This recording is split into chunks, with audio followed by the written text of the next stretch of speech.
তো বন্ধুরা, শাপামণি অনেক শখ করে একটা সুন্দর একটা মুরগির বাচ্চা কিনেছিল, অস্ট্রেলিয়ান মুরগির বাচ্চা।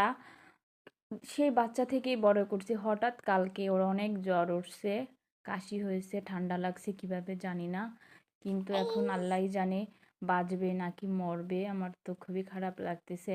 কত সুন্দর দেখো, পায়রার মতো, পায়রার মতো ওদের পায়ে অনেক লোম থাকে, পুরো শরীরে বড় বড় লোম হবে যখন বড় হবে।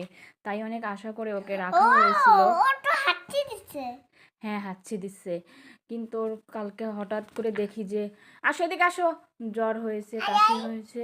এখন কি করব বুঝতেছি না।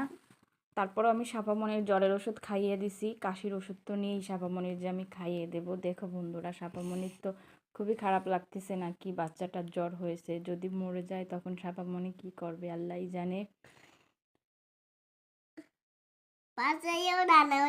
হ্যাঁ, পাছায় ডানা হয়েছে, দেখো বন্ধুরা কি বলে। না বাবা, ওটা ওর পায়ে অনেক বড় বড় লোম থাকে, অনেক সুন্দর থাকে। টুনি, হ্যাঁ ওর গায়ে বড় বড় লোম থাকে। ও অনেক জ্বর হয়েছে, দেখেছো কিরকম করতেছে। সরো, ওকে তাড়াতাড়ি কার্টুনে রাখতে হবে।